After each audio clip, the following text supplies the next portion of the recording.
Hi, I'm Alex Garcia, and thanks for joining us here at NTWC Live. It is a team effort between Bill Reed, Tim Smith, and I. We'd like to say thank you to a few groups that helped make this possible. It's USAA, South Padre Island Convention and Tourist Bureau, the Weather Company, and the Weather Boy. And now, here's Tim Smith. Good morning, everybody. Welcome to NTWC Live. It is the 31st day of August. We've made it to the end of the month. Let's see if we get through this month without any name storms. It's going to be close, but we'll see. Good to have you all along today on this program with Dr. Ian Giammanco.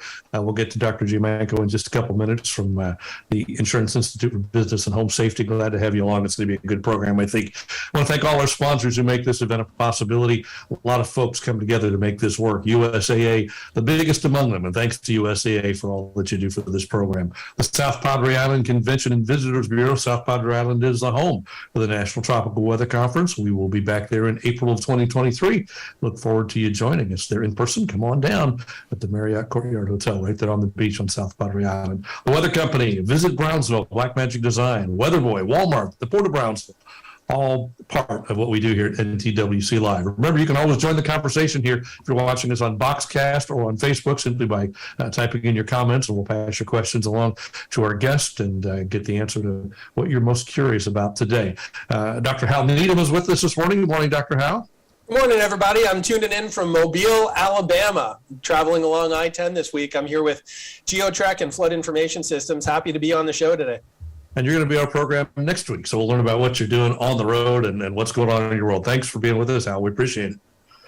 And of course, Dr. Bill Reed, I call you Dr. Bill Reed because, you seem like the smartest guy in the room every time I show up. So Bill Reed is with us, former director of the National Hurricane Center, to say good morning and give us a tropical update. Good morning, Bill.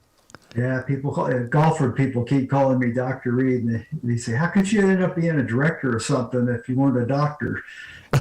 Well, you smart people are maybe not the best managers, and us more normal, average people are better at managing. So that's how I ended up at it. But, yeah, doing good. We've had almost 10 inches of rain since the 29th of July at my house. So the lawn and the mosquitoes are growing faster than we can beat them back. So yeah, drought's over for a while here. I better get to the tropics here real quick, although we haven't got a whole lot going on in the Atlantic that is ominous. We have a lot going on to talk about. There are three systems being monitored in the Atlantic this morning. One coming off of, it's come off of Africa, is given a medium chance to develop. It's a little far north, and it's expected to track into somewhat cooler water and a lot more dry air and possibly even some good wind shear. So it has a short time window to develop in the system. This is, I think, 91L that we've been talking about for quite some time now. A wave that came off Africa last week is moving steadily westward.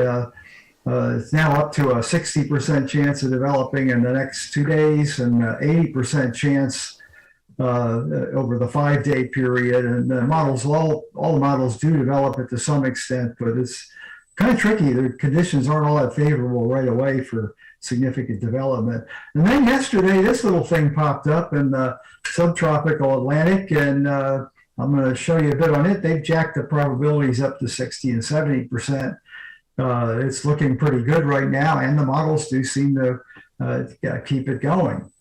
Meanwhile, over in the Eastern Pacific, it's been quiet there for several weeks now. It's activating again. There's a medium to high chance of a storm forming off the coast of Mexico and then paralleling the coast, not being a threat to land. And there's another one down here that if it does form, the various models bring it a little closer to land, perhaps to see a Cortez way down the road, but that would remain to be seen. So we don't have a name one right now. We'll take them a little bit in the satellite view here. Oh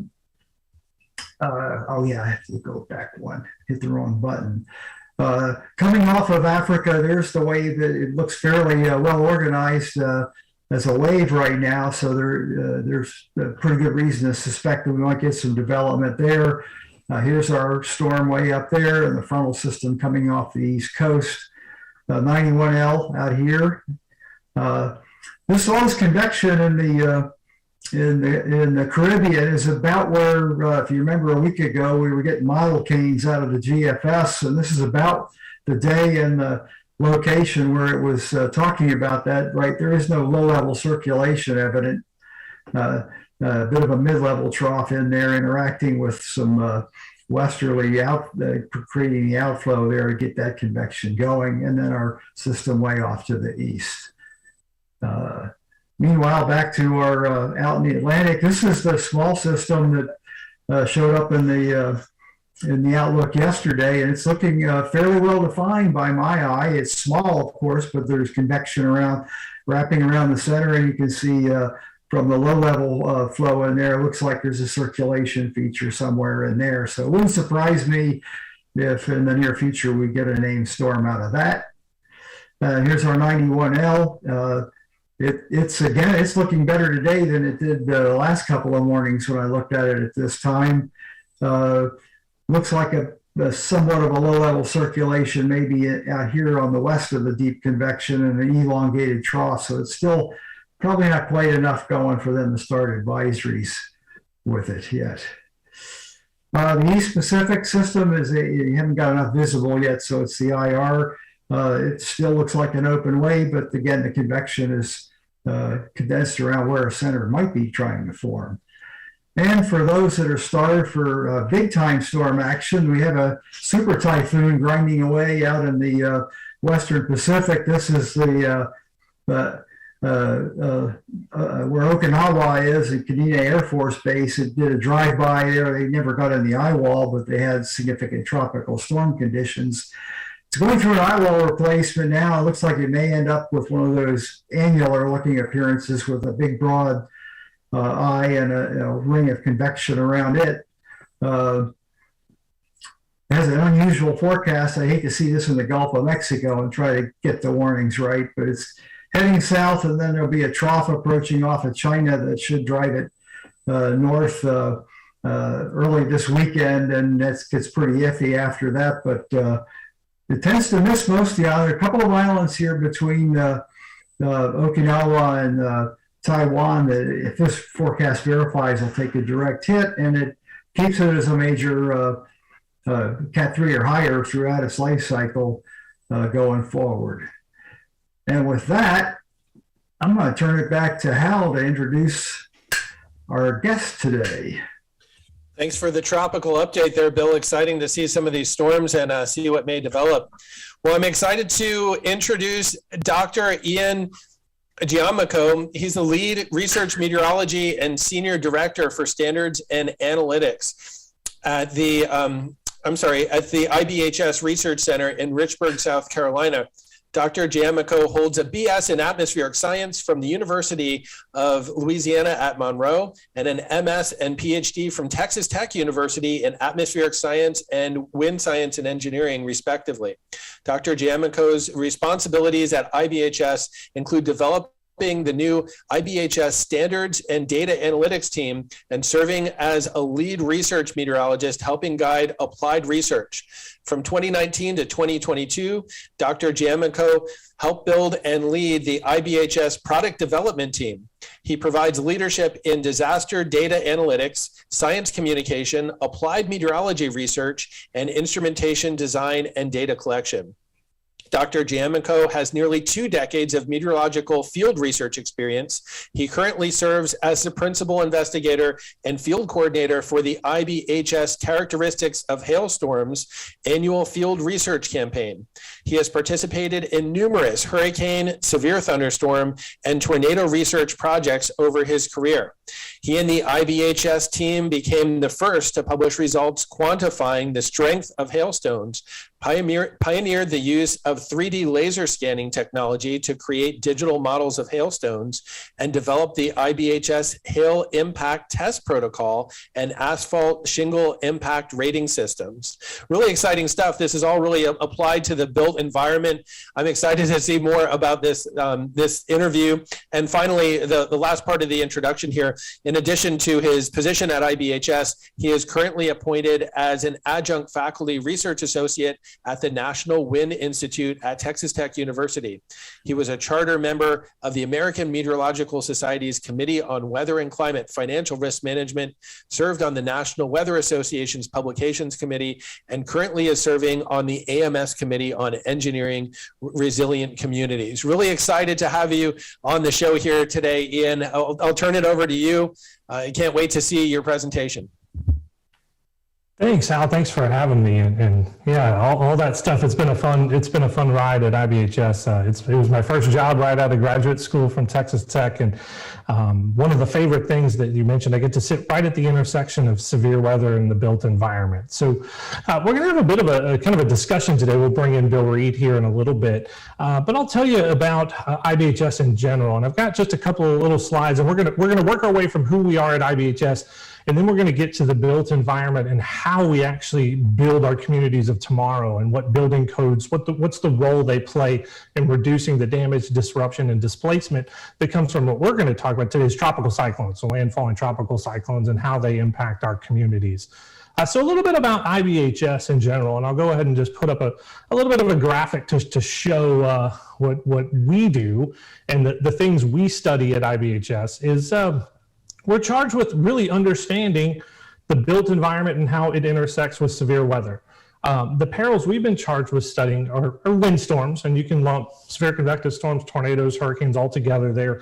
The aspects of wind-driven rain that do affect the building envelope.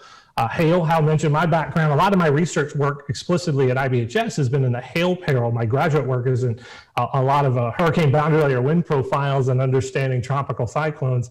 And then wildfires. We know that's a growing threat, especially after the 2017, 2018 wildfire seasons in the West. That's a threat that's really just punched us right in the gut here over the past 5, 6, 7 years, even longer. And it's emerging that we need to also view the built environment and wildfires in a similar way to which we look at some of these other perils. So that's who and what we study, who we are. We are a nonprofit. You can think of us very similar to the Insurance Institute for Highway Safety. They crash test cars. Well, our job is to crash test building components against these severe weather hazards. We are funded through the property insurance industry. They pay a set of dues. That's where our funding comes from. But we also do projects really with a wide range of collaborators. We like to kind of think of ourselves as a bit of a center of gravity between the private sector, the federal agencies, and all the stakeholders that deal with these type of hazards and how they affect us, meaning our homes and businesses. So we've done work with the United States Forest Service on wildfire. I've done work with NIST in Maryland, the National Institute for Standards and Technology. Of course, partnering at times with NOAA, those kinds of things all across the board, with the sole goal to really reduce the damage, loss, disruption, displacement that we unfortunately see over and over again in the United States when we're looking in the aftermath of severe weather. So let's start the discussion. I'll take us through just a little bit of kind of background information on how we understand the building code environment. And then I'll turn it over to Bill, and we'll have a little bit more back and forth and go from there and bring in Hal and everybody, and we can talk some more about this. So if we look at building codes, one of the best ways we know of right now is a way to reduce that damage aspect that comes with really all forms of severe weather. You can lump in tornadoes to this as well, is a strong, updated, modern building code. And what I mean by modern is really looking post-2000. There was a lot of wind provisions and things that came about after Hurricane Andrew 30 years ago, and back basically a couple weeks ago or last week, changed the wind engineering world and the building code environment. So a lot of actual positives came out of a very big negative from a code perspective. But when we think about modern building codes and taking into account severe weather and severe weather hazards, we're really looking at those that were put in place about the year 2000 and after. Now you may think we got an awful lot of buildings out there that were built before that. Yep, we know. And that is a problem that we'll talk more about.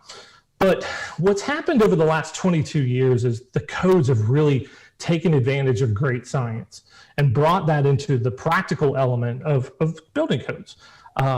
These are our model codes. The International Code Council is the body that oversees those, and states and local jurisdictions can either adopt pieces and parts or not.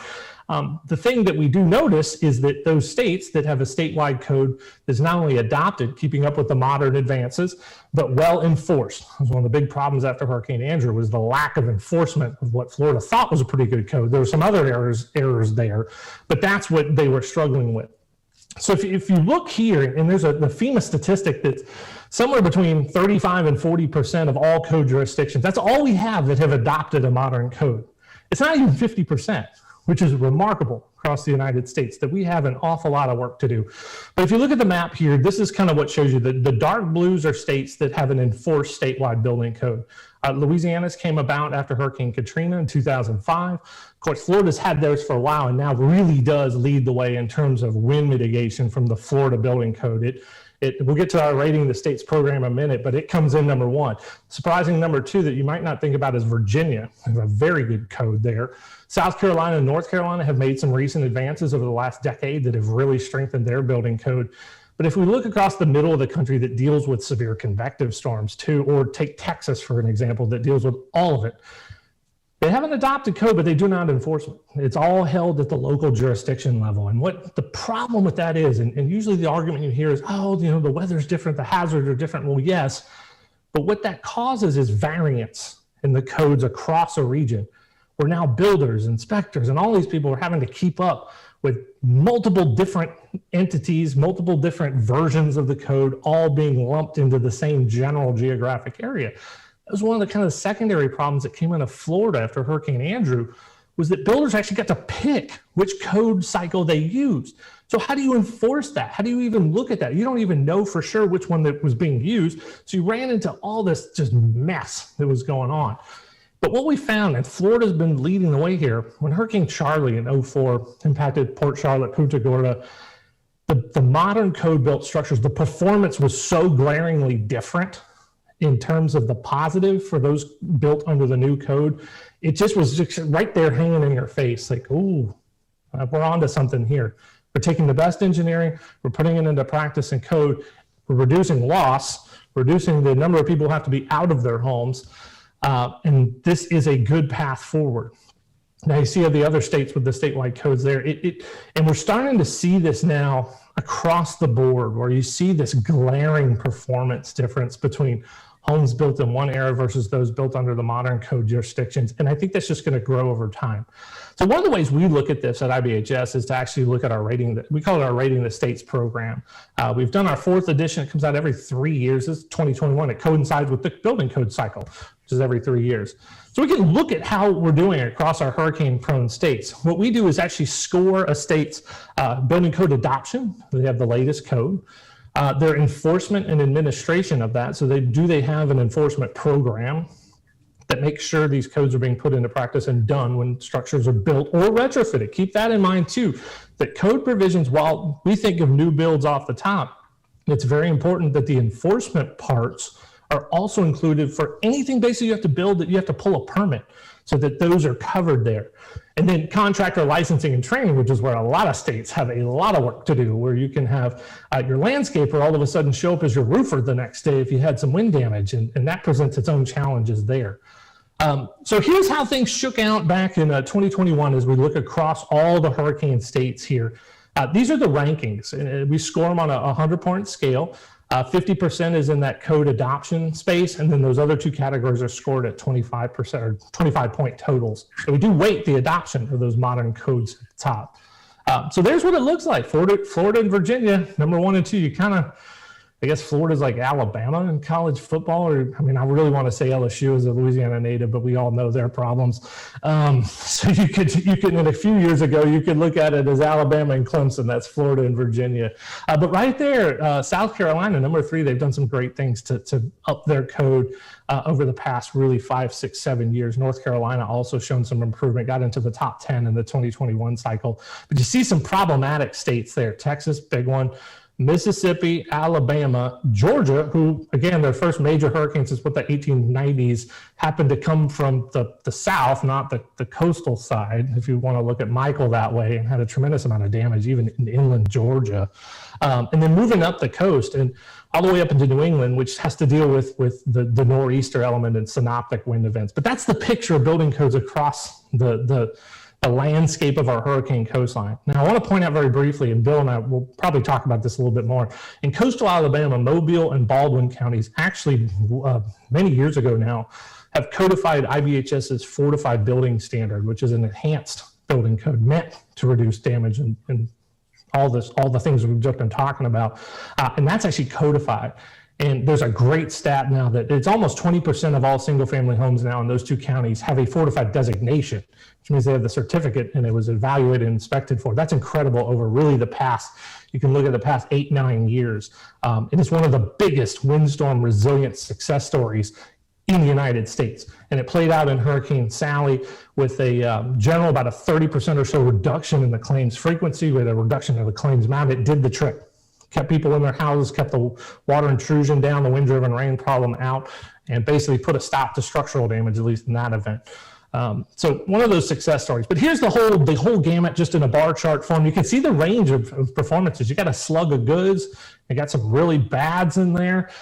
If you want to look at this is code adoption, so at that 50-point scale. If you're above 40, you're doing okay. That's pretty good. Anything 30 and below, you got some problems there. But that's what that looks like across our hurricane-prone states. So that's just a little nugget of how we look at building codes. And I'm going to stop sharing my screen now and take us back, and I'll turn things back over to Bill, and we'll start a bit of a discussion on what do we do really in stopping the cycle of damage and disruption, displacement that we see time and time again, and what are kind of the mindsets of people. So I'm going to send it over to Bill, and we'll sit here and talk for a little while, and hopefully give everyone out there some new insights into the things we can do, the things we know to do, the things we have good engineering and science behind, and what maybe we don't know yet.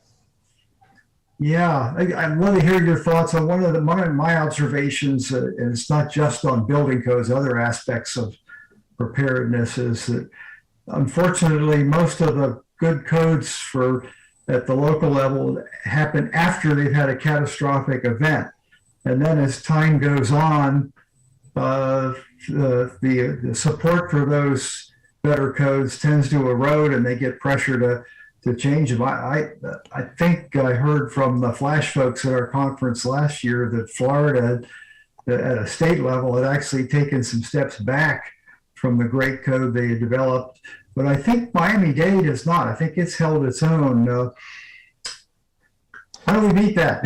Yeah, so Bill, this is one of the big challenges that we face in the resilience movement. I'll give you an example. The sealed roof deck got put into the International Residential Code this past year, and Connecticut had already wanted to take it out. We're not going to do it. And one of the arguments you hear is cost. No. The cost elements here are easily within the real estate market fluctuations.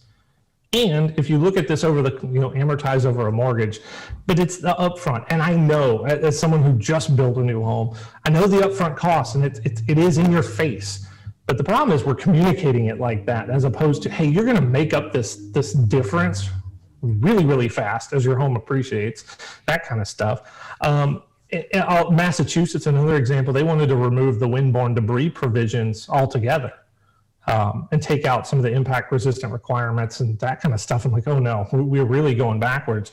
From Florida State, they have fluctuated over the years of us doing rating in the states with some of those, and a lot of it has to do in how they handle some of the product approval pieces within the Florida building code, and that leads to them kind of waffling a little bit. Again, we don't want to see anybody weaken a code. That's we advocate for stronger building codes, and a lot of our time spent in our codes and standards world is trying to stop the things Bill is talking about from happening. Unfortunately, as humans, we have really, really bad memories. You will see the response after an event. Alabama is a great example, have hung on.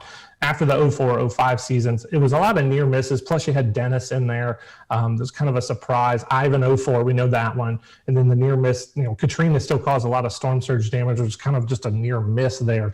But they realized with the insurance market the way it was, they had to do something to, one, reduce the risk for their population, and two, maintain a good private insurance market. And that's what you got. They actually took our fortified standard, put it into practice. Luckily, so far, there's been very little efforts to change that. But you see it across other states where you have this, when you go a good 8, 9, 10 years of no landfalls or no major events, everybody, we're good. We're good. Well, no. Codes are building the communities of tomorrow and handling the retrofits on the older building site that we know is vulnerable, the most vulnerable. But I don't have an answer in terms of the human behavioral element to try to short circuit that. And that's the problem. And then what we do is we weekend, another event comes along and it's like, we shouldn't have done that. One of the glaring examples, Moore, Oklahoma. It is the only community in the country with an enhanced building code meant for tornado protection. It took how many violent tornadoes in a short period of time to do that? 3, basically. Yeah. And finally, something got done. And you're talking to the city manager, every single year there's an effort to weaken it. Every single year that they go without a major tornado. And then, it's coming again. Yeah. And, so one of the communications role for us is to highlight the success stories. So I'll turn it back over to you. I think the lightning in a bottle that we've caught in Alabama is there's a major builder down there that's totally into it. Yeah, that's one of the huge things. And he can, and his company does a great job of exposing the falsehoods of the cost aspect of it.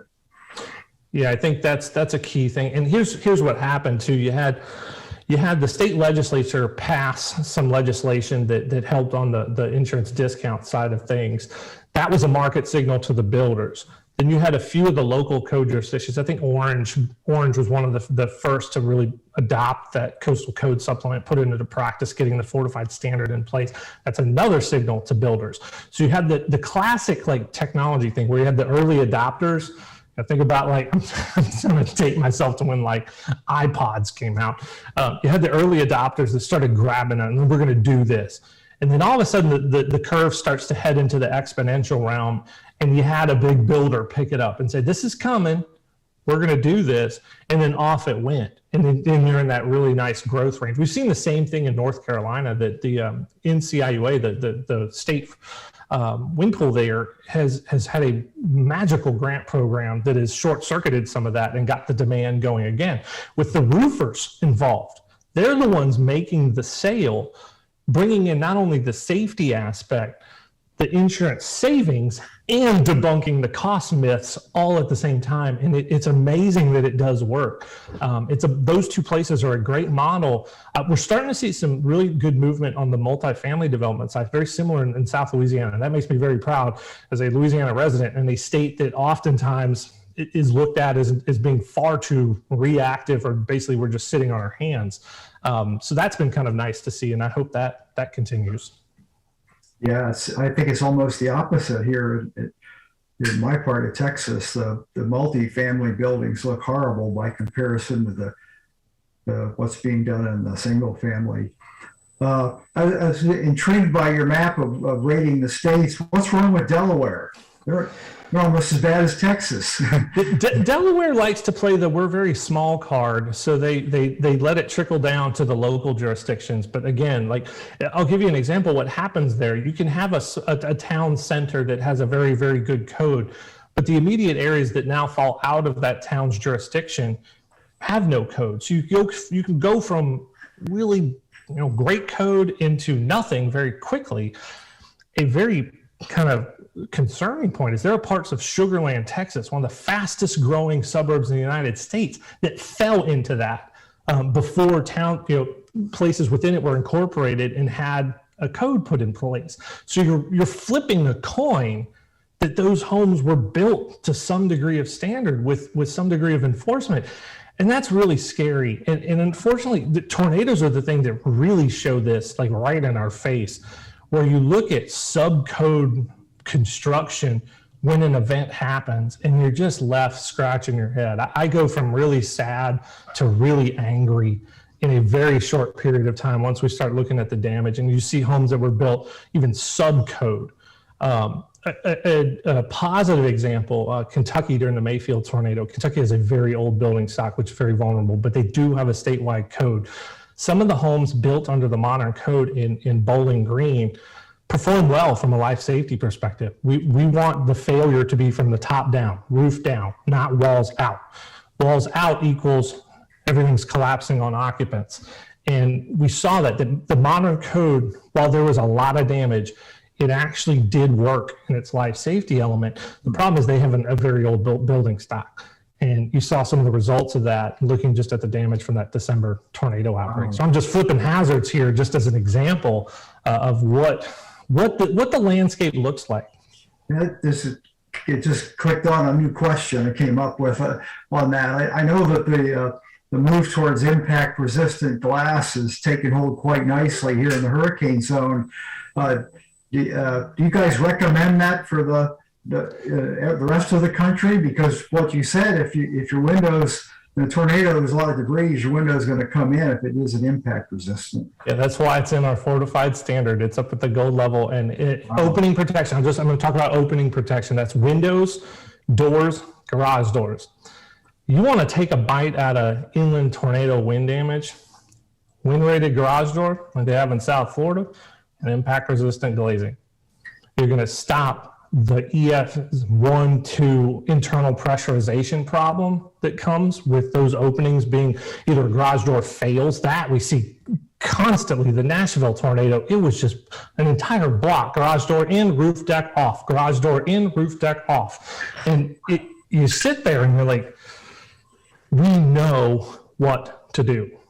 The science and engineering has caught up and has been caught up, and we just can't get it to go. I know, like Moore, Oklahoma, it's one of the few places you can get a wind-rated garage door that's not on the coast. If we can take that stuff and move it inland, we can really do a job. But there's a human perception element here, and you guys all know this on this call. Hurricanes, we've long known that there's stuff we can do, right? You grow up learning about boarding up your windows, stocking up your water and your ice, all that stuff that people tell you to do. Pick up your outdoor furniture, go do something. It's going to help. Tornadoes, all the social science world, there's a different visualization. They strike an immense amount of fear. There's a concept that they're mile-wide bulldozers and that they're all the same. Look at even the Moore tornado. You're looking at if you try to break it down by damage zone, the square mileage of EF4 to 5 is like 0.001 square miles. Most of that is damage. The rest of it is damage we can deal with. We can do something about. But it's getting that. It's taking some of the things we've learned in hurricanes, right? The success stories and moving them elsewhere. I know we've got into severe storms, so I hope everybody's kind of enjoying this conversation out there about a little more than hurricanes, but the same elements apply. We need to learn those, take those lessons learned and move them elsewhere where we deal with this kind of damage and disruption side of things. Yeah, what have you guys learned about the roofing materials and how to make them resistant to the hurricane or tornado for that matter? Yeah, one of the biggest problems we face is the performance of asphalt shingles. I have an asphalt shingle on my roof. What we're starting to understand is these type of, just all asphalt shingles across the board, from a wind perspective, their biggest vulnerability is that the sealants actually become unsealed. These are the strips of essentially that black tarry stuff that holds the tabs down. I'm gonna put my hands up if y'all can see like that. One tab up here, there's a sealant right down here and holds them down. And the problem is over time, as shingles age and weather, that sealant begins to lose its grip. Whether that's either a nail pop that pushes itself up through the roof deck or just the expansion and contraction, because these things heat up a lot. They cool off very fast. They're kind of like a black body if you want to bring in some radiation elements, the electromagnetic stuff into this. And that's a big vulnerability because a single shingle that's unsealed now induces a vulnerability for the ones around it. Base of that shingle comes up in the wind, it takes the rest of them with it, and you see this kind of unzipping pattern and off they go. And we're talking about failures in sub-design winds. We've been looking at this from Hurricane Laura, and you had something over 90% of roofs that were older than 10 years had 25% roof cover damage. It was almost a certainty. If you had a 10-year-old roof or older, you were going to have roof damage. That probably, one, meant you're going to need to file an insurance claim. Two, you had the potential for water entry. And if water comes in your roof, You're talking about gut jobs on drywall and all the stuff that comes with it. That's a times 10 damage amplifier. So there's a lot there, and we do not have the answer where you're starting to hone in on what the problem was. So for the past decade, really 2 decades, manufacturers focused on the nails, the nailing pattern, the fasteners, thinking that that was the problem, not realizing that it was actually the sealant that was coming unglued. The shingles fail, take a bunch with it, and once you've started it, Bill, you know better than anybody, it's a cascade of damage. Once it starts, it's just going to go, especially in a hurricane event that's going to last 12, 18, 24 hours. It just unzips and comes apart. We see the same thing in tornadoes. It is, from our IBHS perspective, the biggest research problem that we face is the wind performance of shingles. Wow, that's first I heard that I got into this when the new kind of nailing procedures was the golden cure for the roof problem. That's kind of disappointing. It was something like 18 different standardized test changes over 20 some odd years, all focused on installation, so ease of installation and the fastening pattern. Now, the fasteners do help. The problem was the sealants are the first problem. So you were solving a problem down the chain. Right now, we're not even getting to the point where the fasteners can take the load. The sealant pops, the tabs come up, they either pull through the nails, or the shingle mat has to take all that wind load and just tears apart. And we are really struggling to get that performance to last. You want to have a roof system that lasts, but there's a concept that's you're kind of bouncing around. If you're looking at shingles, does it become more like, I got to change the oil in my car, or I'm changing my tires? The concept of expendable roof cover is very foreign to me, but you start to wonder, like, if we can't raise the bar, and this is something, maybe we can. I don't know. I'll give a pat on the back to IBHS. We've done it for hail in some of the impact rated roofing products. Manufacturers, when we put out our impact test protocol and rating system, we saw the bar come up. Saw some products removed from the marketplace. Some were discontinued. New ones were added that perform. Do we see it? Will we see it here? Let's see how fast it goes. This is all pretty new stuff. But now we at least know what the problem is and can hopefully start to tackle it. But that's a really big one. Yeah, it's pretty expensive to be replacing a roof every 5 years or so just to make it more resistant. Yeah, my aunt and uncle in Louisiana had to deal with this from Hurricane Ida. I happened to be able to get to their house shortly thereafter with the Texas Tech field team. They had about 25% roof cover loss, but there was enough water intrusion. They didn't have a sealed roof deck that they had to gut the entire interior of their house. I have a wonderful picture, but a picture that tells the story. It's my cousin Olivia hauling a handful of old wood flooring out of their house. Her back turned, she's walking out the garage door. And I was like, man, you don't have a picture that captures that damage, disruption, and displacement element better than that. And it just made me sad that, I know countless people over the years have dealt with that. And now I was helping my family through the same thing. Tim, I bet you got some questions coming in there that I don't want to hog all the conversation. We do, and we want to take a moment and mention our sponsors once again, USAA, the South Powder Island Convention and Visitors Bureau in particular. Thank you for all they do to make this program a reality. We appreciate that very much. We are getting some good comments and questions. Let me share a couple of them, and then we'll get back to you guys asking your great questions as well. Tim Marshall comments that a handful of builders that use the "We Build Better" theme for a competitive reason. They say, "Hey, we build better," and use it as something to want people to buy their homes. Yeah, that's a great comment from Tim. And that's when builders start to make that a message, it does sink in because it's repeated, right? That's their job, is marketing. And they're trying to set themselves apart from their competition. And we've seen North Carolina, some of the roofers there have done that masterfully, working with realtors in the insurance industry and all the folks that want to take advantage of some of the grants to get a fortified roof or some of the endorsements that insurers offer, those kinds of things. And it has been masterful. So it is a way for a contractor to set themselves apart, especially in their local community. And yeah, we've seen that now, and it's a good model. So hopefully this momentum, this kind of network starts to spread and do its thing. And Tim knows, Tim's been around and seen probably more than most of us sitting here on this side of things. Yeah, Tim Marshall firsthand in going into storm surveys right after the storm, so he appreciates it. Thanks, Tim, for the question. From the National Weather Service in Brownsville, asking if there's any specific support either in the Infrastructure Act or the Inflation Reduction Act for funding for improved building codes, especially for lower and lower middle class communities that are most at risk for windstorm damage. So that's a thing specifically, and I'll let Bill or maybe Hal jump in. I don't know specifically what the funding notice is. I know that's a big, building codes themselves is a big push, not only from FEMA, but the Biden administration in general. I will comment a little bit on the momentum in South Louisiana on the multifamily housing. So it's a lot of affordable housing apartments are starting to head that way. And some of that did come out of different federal and state funding programs, which is wonderful to see, but it's the same part, right? We inject the dollars, we get the builders involved, that starts that cycle that we want to happen. But we do know we've got to address the affordable housing issue and multifamily from a resilient construction. I also want to note that the Habitat Strong program is a shining example of that. I have a picture from Panama City of a Habitat home after Hurricane Michael. And if you just look at that house, you would not have thought there was a very strong hurricane that impacted that community. And you take the wide angle, there's homes with full roof system failures, wall collapses. It to me, that family could go right back into that house the next day. I know the power, the infrastructure problem.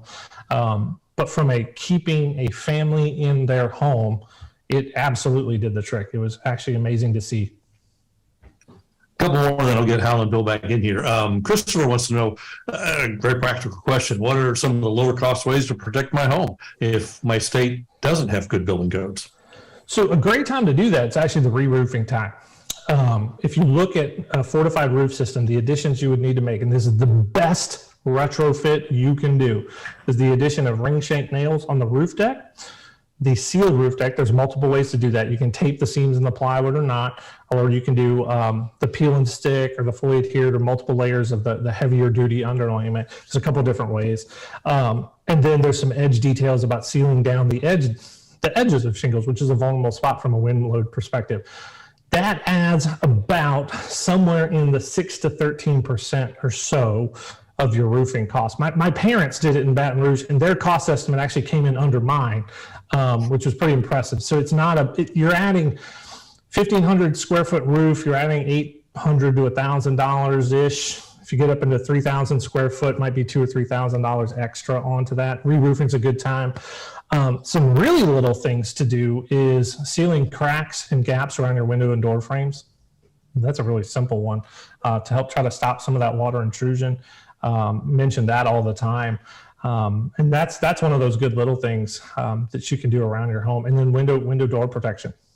And even if you got to go to plywood in a big event, the plywood's certainly going to do a decent job. Of course, the best option is the good rated shutter systems, but keep the building envelope intact. That's what you're after. But in terms of getting over, if you think your area doesn't have great codes and you're worried about that, when you re-roof, it's a great time. Take that step. And talk to some folks, even if you're not after a designation. My dad just walked the roofer through some of our training videos, and sure enough, he had actually taken a course through one of the manufacturers and was like, oh yeah, I can do that. But he had to get to like his third roofer. We shop around everything these days, y'all. Shop around your roof. Please do that. One more from online. Good answer. And Casper wants to know metal roof, shingle roof. How do they compare longevity and performance? So we're seeing rapid growth in metal roofing. It eclipsed 10% of all new roofing sales about 5 or 6 years ago in terms of the marketplace. A well-installed metal roof will perform. We actually were talking about this from a research perspective the other day. What can we do to look at metal roof cover performance? Installation is trickier, but right now the performance we see for asphalt shingles is generally poor in wind events. If you start looking at typical wind gusts, you probably see if you're impacted in the Saffir-Simpson kind of 2, 3. I hate really throwing the rating out there, but once you get over 90, 100 mile an hour type gusts, if you got an older roof that's 7, 8, 9, 10 years old, you're going to have damage. That performance is not good. So at this point, so you're looking at a well-installed metal roof. We've seen great performance, Hurricane Michael, Hurricane Harvey, and Irma in South Florida. It's going to offer you something. It is going to be higher in cost. That's the one thing. But you've seen the market grow. I think people are really starting to get tired of dealing with roof damage, especially in places that deal with frequent hurricanes and frequent hailstorms in the center of the country.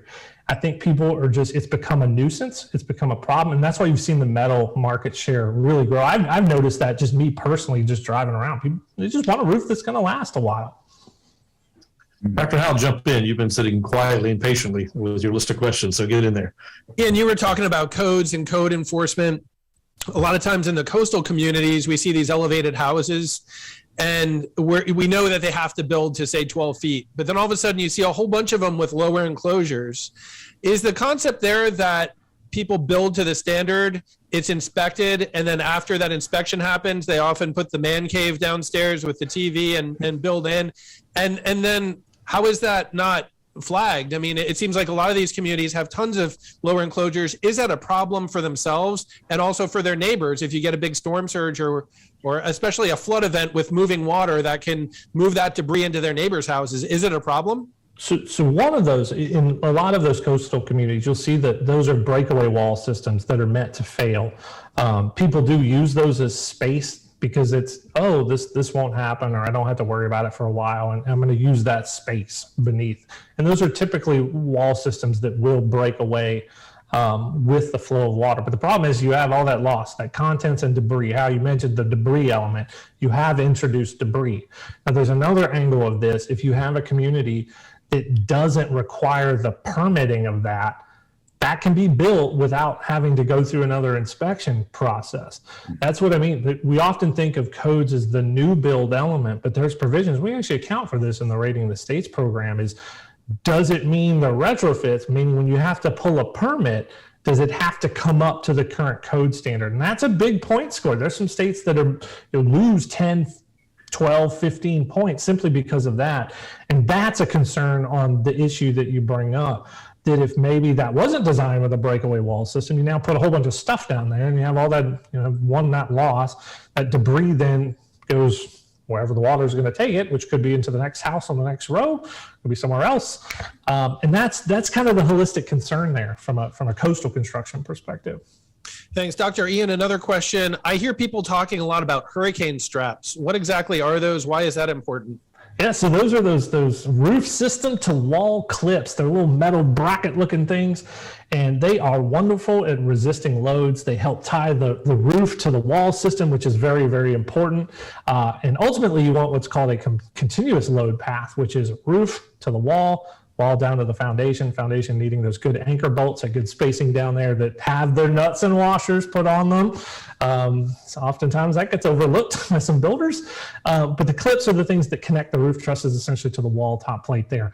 And they look like kind of little squiggly metal brackets. You can go look them up. Chances are the big box stores have some of those Simpson strong tie clips that are sitting in a whole section by themselves. Actually put them on my daughter's playhouse because, one, they're really nice to attach stuff like that. Man, you could make that thing budge, which was really cool.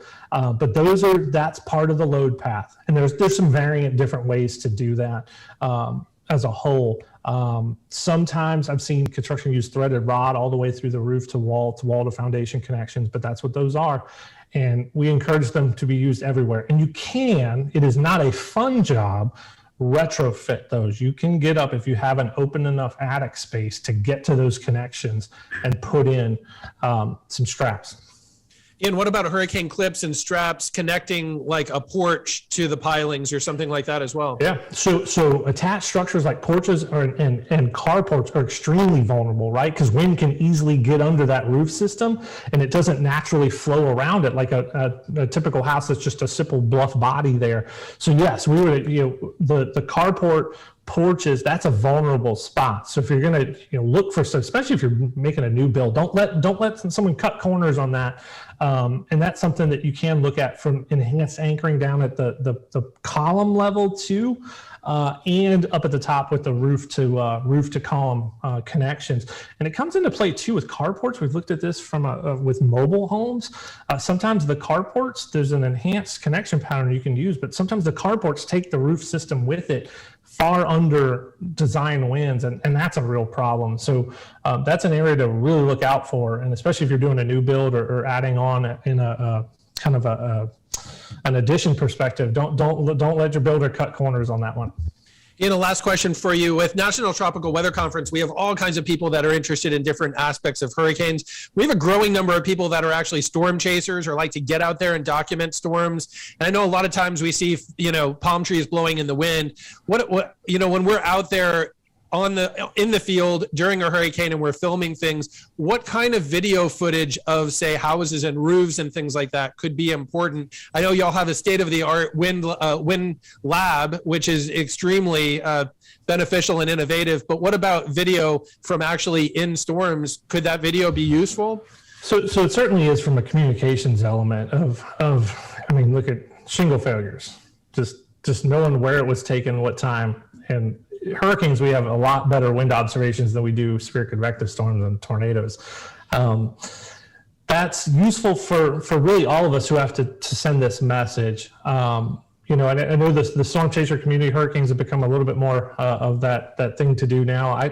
I've done 19 in field research, and sometimes, man, I almost slept through. I think I almost slept through Ivan. I almost slept through parts of Katrina because I was so exhausted. You get a little old after a while, the wind and rain. But that kind of stuff, differences in construction examples, I think some of the most useful still photography for us in post-event has been, we have this almost side-by-side construction performance comparison. We have a great one from Harvey where we had a home built in the late 70s that lost its full roof system. So it had a wall collapse next to a home that had been built within the last, 5 years or so that was almost in pristine condition. So same wind exposure, same upstream terrain exposure, same characteristics, just vastly different results, likely from just an internal pressurization window failed and off we go. Whereas the new built home with its window protection, the shutter systems, and all that load path did its job. And so some of those really from a communications perspective are quite helpful. After the fact, the one thing with hurricanes, we have so many great wind records. We can punch those up in our wind tunnel and go run that storm. We did a Hurricane Florence simulation looking at the roof cover water intrusion. We did 10 hours of the Florence Cat 1-ish wind and wind-driven rain on a home. And it's really cool to be able to do that. So we can take that information and we can go actually replicate it and turn knobs. That's the best part of being able to do that in the lab. Is I'm going to hold all these variables constant and I'm going to change this one because I can't do that out in the field. So that's one of the unique things about what we can do. But that's just an element from a communication perspective in resilience, what we'd be interested or looking when we have examples like that. Thanks, Ian. Bill Reed's about to hop on a plane for Okinawa, and I just wanted to know what he should be filming out there. So it helps. Tim, do we have any more questions that came in from online? I do have one more coming in from online from Barry, and he wants to know about, like the flat commercial roofs that use TPO, how those rate. They're a little less expensive sometimes, but how do they rate? One of our biggest concerns with the low slope roofing mostly centers around the use of the ballast systems, where you have rock or some type of ballast that's put on top of that membrane to hold it to the roof. We saw this a lot, and I know Bill's going to remember back in Houston, and I gotta remember the storm. Yeah, Alicia, I knew it was on the top of my tongue. We had so much window damage on the high rise, and it simply was from the use of the gravel built up roofs, where it's essentially a bitumen stuff and you put gravel on it. But you also do ballast roofs where you have larger rocks that sit down on a membrane to hold it down. We actually we've been working on this in the lab, and it's remarkable. What happens is that the ballast gets dislodged if you don't have a nice parapet to help remove the flow over that, or basically create a bigger separation zone over the roof. The membrane starts to bubble. And there's enough uplift that it displaces the ballast. Well, then it's like chicken or the egg, right? And then the rocks start tumbling. Then the wind catches the rocks, and then it billows more. And then all of a sudden, you've got this membrane that's billowing about 5 feet above the roof, and the rocks are taking off downstream at about 40, 50 miles an hour. And you realize, like, oh my goodness, if there's a building behind this one, we're going to induce so much damage. So our biggest concern right now is around some of those gravel built up roofs, the ballasted roof systems. Membrane, low slope roofing, the maintenance is so critical to keep its wind resistance elements together. Corroded fasteners for the fully attached stuff is a problem. When water sits up there, those kind of things. But a well-maintained low-slope roof can perform. But the maintenance requirements are so much higher for some of those commercial structures that use the membrane roofs, the low-slope roof. I saw a lot of really bad older membrane roofs with poor performance in Ida across St. Charles Parish, some of the strip mall type buildings that use those. And you could tell they were just old. They had, you know, things had corroded on them. They had standing water from time to time. You could see the staining. And then the last piece of that is how the flashing around it that holds it on is attached. The flashing is actually a vulnerable spot. I've done some work on this, where the flashing peels up and then takes the roof cover with it. So it's an element of the building's a system, right? All the things on it have to work together. If one fails, it starts the cascade of damage, and off we go, and we've got some problems. Bill, go ahead and jump back in. We're getting close to the end with your final questions and thoughts. Yeah, I've got about 20, so I'll whittle it down to the two favorite ones here. How does one find a certified, fortified builder or roofer? I've looked a little around here, and it's come up kind of empty other than the real high-end custom builders, which are out of the league of most people shopping a house. Right now, it's regionally driven, and we're trying to change that every single day. But you can go to fortifiedhome.org. There's a lookup tool where you can look up folks who have been trained by IBHS and gone through our programs. There's also a Fortified Wise University that anybody out there can take. It's an online training in our Fortified program. But we have a lookup tool for contractors, evaluators, builders who have been trained through the program. I helped my aunt and uncle look through them for South Louisiana. I know we have a few, definitely Baton Rouge, Houma, and that zone. And of course, Alabama and the Carolinas are full of them because there's so much demand, right? So, and it's spilled over to Mississippi. So that corridor from Alabama to Mississippi to Louisiana is growing rapidly in terms of those roofers, builders who have been trained in the program. And we see the same thing in North Carolina. But again, elsewhere, it's problematic, right? You know, if you're a builder and you don't have a demand, why am I going to do this? Why am I going to take my time to go do that? But we've done all sorts of things, including the virtual training courses, things like that, to try to make this easier for folks to be able to do it. But if you know your stuff, and this is where I don't want that, I want this to change, but if you know your stuff, you can walk somebody through that standard, especially a roofer. The training's pretty straightforward to do, and you can get it done. I just encourage people to ask. You're the customer. Shop it around, and don't let someone tell you you don't need it. That's my message to folks out there. If someone tells you you don't need it, you need to find somebody else.